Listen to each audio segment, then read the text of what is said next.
अस्सलाम वालेकुम जी। आज का लेक्चर हमारे पास है कम्प्लेक्स वेरिएबल्स। फिर हम देखेंगे फंक्शंस। कम्प्लेक्स वेरिएबल फंक्शन क्या होते हैं, जिसमें सिंगल वैल्यू फंक्शन को स्टडी करेंगे, मल्टीपल वैल्यूड फंक्शन को स्टडी करेंगे, इनवर्स फंक्शंस को देखेंगे क्या होते हैं, एलिमेंट्री फंक्शंस में देखेंगे कि आपके पास लॉगरिथमिक फंक्शन, एक्सपोनेंशियल फंक्शन और ट्रिग्नोमेट्रिक फंक्शंस कम्प्लेक्स वेरिएबल के कैसे देखे जाते हैं। फिर हम लिमिट देखेंगे फंक्शन ऑफ जी की। फिर हम कंटिन्यूटी देखेंगे फंक्शन ऑफ जी की।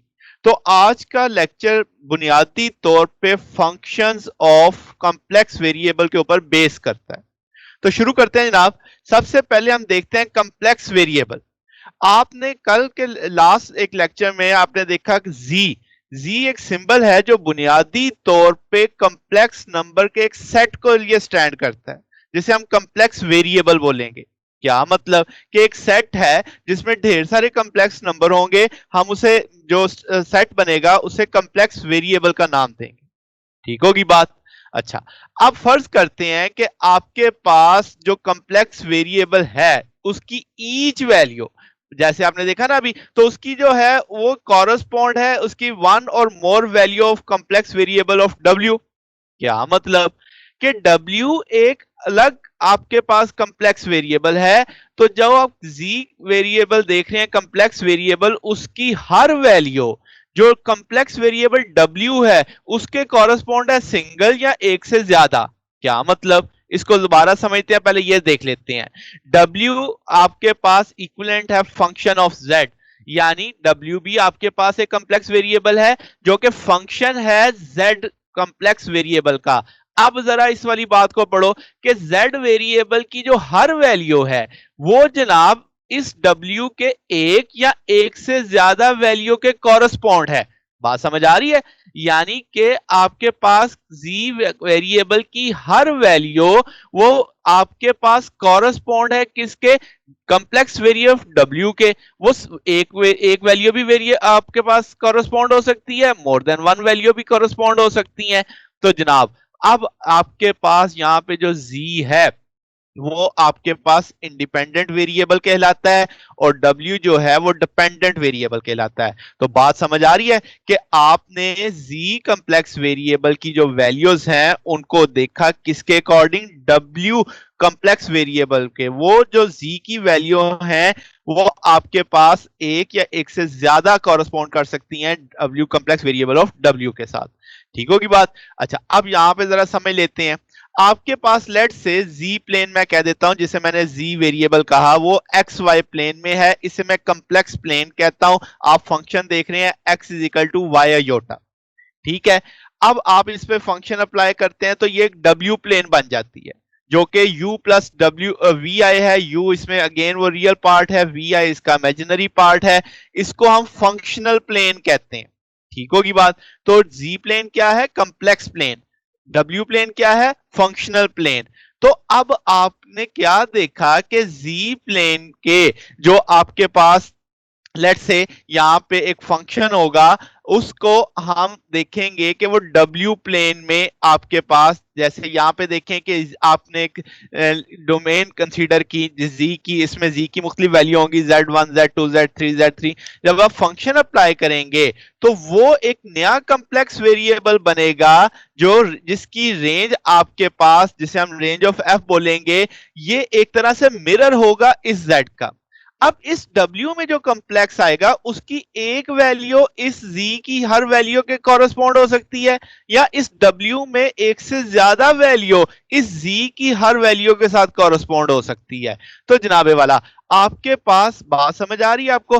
तो अब आप इसकी एक एग्जांपल से देखते हैं, फिर वापस आते हैं इस पे। लेट से z बराबर a के है, तो इसका मतलब ये हो गया कि आप एफ ए लिखने वाले हैं इस चीज को। चलिए एक और मिसाल से दिखता हूं। एफ जेड बराबर है किस चीज के? जेड स्केयर प्लस वन, और जेड हम सब जानते हैं एक्स प्लस अयोटाई। तो जेड स्केयर है, इसका ना इस फैक्टर का मुझे स्केयर लेना होगा। स्केयर लेके जब मैं एडजस्ट करूंगा इस सारे को, तो आप देखोगे X square minus Y square plus one, ये एक रियल पार्ट को रिप्रेजेंट कर रहा होगा, टू एक्स वाई, और साथ में अयोटा है। तो ये अब आपके पास अगर देखा जाए ब्रैकेट वाली चीज को हम u कह सकते हैं और ये 2xy को v कह सकते हैं, योटा आ गया, ये सारी चीज हमने w कह दी। तो आपने देखा कि जो हमने फंक्शन अप्लाई किया उसका जवाब भी एक कम्प्लेक्स वेरिएबल आ रहा है, ठीक है, उसमें रियल पार्ट भी है, उसमें इमेजिनरी पार्ट भी है। तो जनाबे वाला, अब आप जब किसी एफ जेड एक फंक्शन अप्लाई करते हैं तो जवाब आपका डब्ल्यू प्लेन में आ जाता है, जो कि इटसेल्फ एक कम्प्लेक्स वेरिएबल है, और इस डब्ल्यू प्लेन में एक या एक से ज्यादा वैल्यू जी प्लेन के साथ कॉरस्पॉन्ड कर सकती हैं। ठीक है जनाब। अब आप देखें कम्प्लेक्स वेरिएबल फंक्शन क्या होगा, तो हम कहेंगे जिसकी डोमेन और रेंज सब सेट होगी कम्प्लेक्स प्लेन की। कम्प्लेक्स प्लेन मैंने बताया हुआ जी प्लेन को कम्प्लेक्स प्लेन कहा हुआ है, तो इसका मतलब कम्प्लेक्स वेरिएबल जो फंक्शन है वो एक फंक्शन है क्या, जिसमें डोमेन और रेंज सब सेट हैं किसकी, कम्प्लेक्स प्लेन के। ठीक होगी बात। अच्छा, अब जनाब यहां से लेके चलते हैं सिंगल वैल्यू फंक्शन। क्या मतलब कि अगर आपके पास डब्ल्यू प्लेन में सिर्फ एक वैल्यू z के साथ कॉरस्पॉन्ड कर रही है तो हम बोलेंगे w is a single value function of z, ठीक है, और F Z is a single value, ऐसे बोल देंगे क्योंकि एफ जेड बराबर है ना w के, क्योंकि हमने एफ जेड w के बराबर कहा हुआ है। तो आपको समझ आई कि आपके पास w प्लेन में सिर्फ एक वैल्यू, यहां से देख ले w प्लेन की सिर्फ एक वैल्यू z प्लेन के साथ क्या कर रही है, कॉरस्पॉन्ड कर रही है, तो w क्या होगा, सिंगल वैल्यू फंक्शन होगा, यानी एफ जी जो सिंगल वैल्यूड है। अच्छा, इसी पैटर्न पे मल्टीपल वैल्यू फंक्शन, अगर आपके पास W प्लेन में एक से ज्यादा वैल्यूज Z प्लेन के साथ कॉरस्पॉन्ड कर रही हैं तो हम बोलेंगे कि W is a multi valued function. ठीक है, तो आपके पास ये मल्टीपल वैल्यूड फंक्शन कहते हैं। अब जब ये जैसे मल्टीपल वैल्यू फंक्शन है, ये क्या है, ये समझा जाएगा कलेक्शन है किसकी, सिंगल वैल्यू फंक्शन की, यानी बारी बारी हर फंक्शन को आप देखेंगे और उनको कलेक्ट करेंगे, और हर जो फंक्शन जिसे जैसे मैंने कहा collection of single value function है, तो हर मेंबर जो होगा उसका उसे हम बोलेंगे ब्रांच ऑफ अ फंक्शन। तो ब्रांच ऑफ द फंक्शन क्या होगा कि जो मल्टीपल वैल्यूड फंक्शन में जो आपके फंक्शन कॉरस्पॉन्ड कर रहा है डब्ल्यू के साथ, वो हर एक आपका ब्रांच ऑफ फंक्शन है। ठीक है, तो हम क्या करेंगे, एक पर्टिकुलर मेंबर को मान लेंगे कि एक प्रिंसिपल ब्रांच है किसकी, मल्टीपल वैल्यू फंक्शन की, और उसकी जो वैल्यू कॉरस्पॉन्ड कर रही है उस जी प्लेन के अंदर, उसे हम प्रिंसिपल वैल्यू का नाम दे देंगे। तो बात समझ आ रही है आपके पास। तो इसका मतलब अब ये जो डब्ल्यू प्लेन होगी इसमें ढेर सारी वैल्यू, एक से ज्यादा वैल्यू जी के साथ कॉरस्पॉन्ड कर रही हैं, जी की हर वैल्यू के साथ, तो आपके पास यहाँ पे जो एक वैल्यू होगी यानी कलेक्शन ऑफ जो आपके पास अब सिंगल वैल्यू आ गई हैं, तो उनमें से किसी एक को हम प्रिंसिपल वैल्यू बोल देंगे, प्रिंसिपल मेंबर बोल देंगे, और वो जो प्रिंसिपल मेंबर होगा उसकी जो वैल्यू होगी जी प्लेन में डेट इज प्रिंसिपल वैल्यू कहलाएगी। तो that is called multiple valued function कहलाएगा। अब इनवर्स फंक्शन क्या है, अब हम पढ़ चुके हैं कि w is equal to F G, W भी अब आपको पता है क्या है कि एक कम्प्लेक्स वेरिएबल है, जी भी एक कम्प्लेक्स वेरिएबल है, तो हम कहेंगे कि एक मल्टीपल वैल्यू हम फंक्शन देख रहे हैं, तो लेट से जी बराबर है जी डब्ल्यू के। अब ये जी क्या है, इसे हम एफ इनवर्स कह देते हैं डब्ल्यू का, तो इसका मतलब एफ इनवर्स जो है वो इनवर्स फंक्शन है कॉरस्पॉन्डिंग टू एफ, या इसको ये तरीका अगर आपको अच्छा समझा देगा कि डब्ल्यू बराबर है एफ जेड के, तो डब्ल्यू बराबर है एफ इनवर्स जेड के, तो इसका मतलब यहाँ पे एफ और एफ इनवर्स जो है वो एक दूसरे के इनवर्स फंक्शन कहलाए जाएंगे। ठीक होगी बात। फिर इसी तरीके से एलिमेंट्री फंक्शन है जिसमें हम एक्सपोनेंशियल फंक्शन को देखते हैं, w is equal to e z आ गया, तो अब आपके पास z हम जानते हैं x प्लस योटा y है, ई एक्स अलग कर लिया, ई योटा y आ गया। हमने पढ़ा हुआ है कि ई योटा y ऑलर इक्वेशन के तहत cos theta plus Yotta sine theta लिखा जा सकता है। तो जो कॉम्प्लेक्स फंक्शन होते हैं आपके पास, एक्सपोनेंशियल फंक्शन होते हैं, उनकी सारी प्रॉपर्टीज रियल एक्सपोनेंशियल फंक्शन वाली ही होती हैं, यानी जो जो रियल एक्सपोनेंशियल फंक्शन जैसा बिहेवियर रखता है वैसे ही कॉम्प्लेक्स एक्सपोनेंशियल फंक्शन भी वैल्यू वैसी आपके प्रॉपर्टीज रखेगा।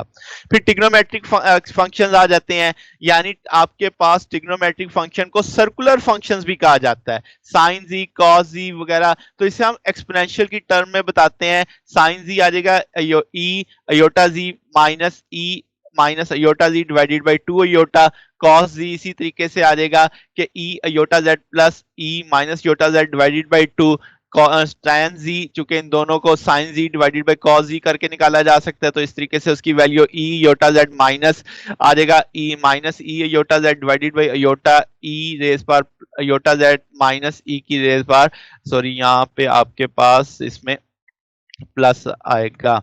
तो जी, तो आपके पास यहाँ पे इस तरीके से हम इसे स्टडी कर सकते हैं। तो जनाब अब आपके पास इसी तरीके से हम इसे, तो tan z इक्विवेलेंट आ जाएगा e iota z minus e minus iota z, और डिवाइडेड फैक्टर क्या आ जाएगा आपके पास, आ जाएगा iota e iota z plus e minus iota z आ जाएगा। इसी पैटर्न पे हम साइन का इनवर्स ले लेंगे, कोसेकेंट आ जाएगा, कॉस का इनवर्स ले लेंगे, सीकेंट ले लेंगे, टैन का इनवर्स ले लेंगे, तो कोटेंजेंट आ जाएगा आपके पास। तो आपके पास बहुत सारी प्रॉपर्टी जो रियल ट्रिग्नोमेट्रिक फंक्शंस की होती हैं वो ही होल्ड करेंगी एक्सपोनेंशियल आपके पास कॉम्प्लेक्स ट्रिग्नोमेट्रिक फंक्शन के लिए भी। यानी जैसे जैसे ट्रिग्नोमेट्रिक फंक्शन रियल में मैटर कर रहे होते हैं रियल के लिए, वैसे ही आपके पास कॉम्प्लेक्स फंक्शंस पे भी अप्लाई हो रहे होंगे। फिर लॉगरिथमिक फंक्शन है, अगर हम कहें z बराबर है e रेज पर W के, तो हम कहेंगे W बराबर है नेचुरल Z के, इसे हम नेचुरल लॉगरिथम ऑफ Z बोलेंगे।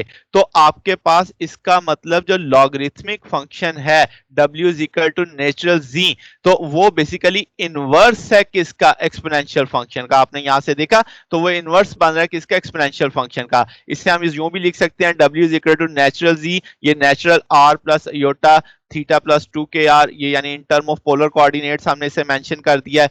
अब जनाबे वाला अगर k की वैल्यू हम 0 मेंशन कर दें तो यहाँ पे थीटा आ जाएगा, थीटा हमने पढ़ा है tan inverse b over a, r का मॉडुलस हम जानते हैं a square plus b square, अगर मैं इसके मॉडुलस स्क्वायर रूट को पावर उठाऊं तो वो मल्टीपल हो जाएगा 1/2 से, तो इस पैटर्न पे भी इसे लिख सकते हैं।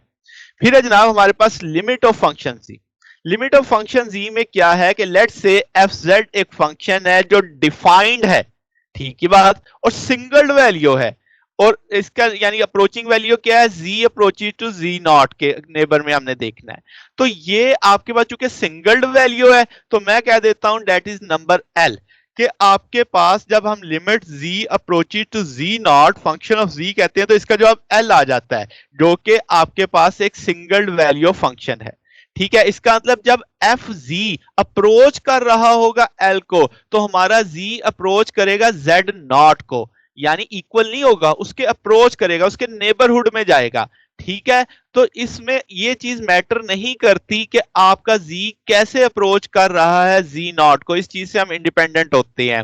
तो आप कह सकते हो कि जो z नॉट है वो कॉम्प्लेक्स प्लेन में है। अब आपको कॉम्प्लेक्स प्लेन का पता है, तो जिसमें लिमिट जब एफ जेड अप्लाई करते हैं तो जवाब l आ जाता है। तो ये जो डिफरेंस है एब्सोल्यूट वैल्यू एफ जेड और एल के बीच में, ये आप छोटे से छोटा कर सकते हैं। कब, जब z सफिशिएंटली क्लोज होगा किसके, z नॉट के, यानी कि एफ जेड जितना क्लोज जाएगा एल के, जितना इनके दरमियान में डिफरेंस कम होगा, इसका मतलब जेड उतना ही करीब होगा किसके, जेड नॉट के। तो आपने लिमिट कर दिया ना उस चीज को, इसमें बस इस चीज को एक्सक्लूड कर देना है कि जेड जेड नॉट नहीं हो सकता, यानी उसके करीब, उसके नेबरहुड में तो जा सकते हैं। तो आपके पास जो फंक्शन पे लिमिट लगी तो वो एक सिंगल वैल्यू आ जाएगी आपके पास जो डिफाइंड होगी। तो जैसे आपने इस केस में देखा कि limit z approach to z not f z equivalent आ गया किसके, l के। फिर इसी अप्रोच पे हम कंटिन्यूटी ऑफ फंक्शन z देखते हैं। अगेन उसी तरीके से एफ जेड डिफाइंड है और सिंगल वैल्यू है, उसका z अप्रोच करना है z नॉट के। अब हम z को z नॉट पे भी ले जा सकते हैं, यानी पिछली दफा तो एक्सक्लूड कर दिया था ना, अब नहीं एक्सक्लूड करना, अब उसे शामिल भी कर सकते हैं। तो आप लिखेंगे limit z approach to z not function z equivalent है एफ z नॉट के। तो इसका मतलब ये हुआ कि वो जो सिंगल वैल्यू थी जो पिछले केस में आपके पास l आई थी, अब उसे आप फंक्शन ऑफ z नॉट तक ला सकते हैं। मगर इसमें कुछ बातें ध्यान रखने वाली हैं। वो ध्यान रखने वाली बातें क्या है जनाब, कि वो जो limit z F G L था ये एग्जिस्ट करना चाहिए। एग्जिस्ट करने का मतलब उस फंक्शन का कुछ ना कुछ जवाब आना चाहिए। तो आपके पास एफ नॉट, यानी इसका मतलब जवाब आना चाहिए का मतलब एफ नॉट एग्जिस्ट करेगा, तो इसका मतलब एफ z डिफाइंड होगा किस पे, z नॉट पे। जैसे l जवाब आ रहा था, l डिफाइन था ना, l एक वैल्यू थी, l एक नंबर था, तो इसी तरीके से एफ जेड डिफाइन होगा किस पे, z नॉट पे। और l बराबर जैसे हो गया किसके, एफ जेड नॉट के। यानी जो पिछला केस था यहाँ पे l था तो मैंने उसे लिख दिया एफ जेड नॉट के, तो ये डिफाइंड वैल्यू है। ठीक है, इसका मतलब ये हुआ कि आपके पास जैसे एफ जेड पहुंचेगा किस पे, जेड नॉट पे, तो आप लिख सकते हो कि भाई f is equal to limit z approaches to z not, z के बराबर आ जाएगा। यानी कि आपका फंक्शन कंटिन्यूस है जी नॉट पे। कंटिन्यूस होने का मतलब क्या लेना आपने, कि अगर आप उसका डिफरेंशिएट लोगे तो वो जवाब देगा, उसकी वैल्यू होगी, वो कांस्टेंट नहीं है, यानी उसकी वैल्यू वो आपके पास उसी कॉम्प्लेक्स प्लेन के अंदर लाई कर रहा होगा वो वैल्यू। तो जनाब ये था हमारे पास कंटिन्यूटी ऑफ द फंक्शन जी। तो आपने देखा इसमें कि हमने कम्प्लेक्स वेरिएबल को स्टडी किया, हमने इसमें मुख्तलिफ तरह के फंक्शन स्टडी किए, हमने इसमें इनवर्स फंक्शन देखा, single value multiple valued function देखा, फिर हमने इसमें लॉगरिथमिक, एक्सपोनेंशियल और आपके ट्रिग्नोमेट्रिक फंक्शन देखे, फिर हमने इसमें डिफाइन किया कि लिमिटिंग ऑफ फंक्शन जी से क्या मुराद होती है, फिर हमने देखा कि आपके पास जो कंटिन्यूटी ऑफ द फंक्शन क्या होती है। तो आज के लिए बस इतना ही, बाकी इंशाल्लाह फिर कल देखेंगे। ओके, अल्लाह हाफिज।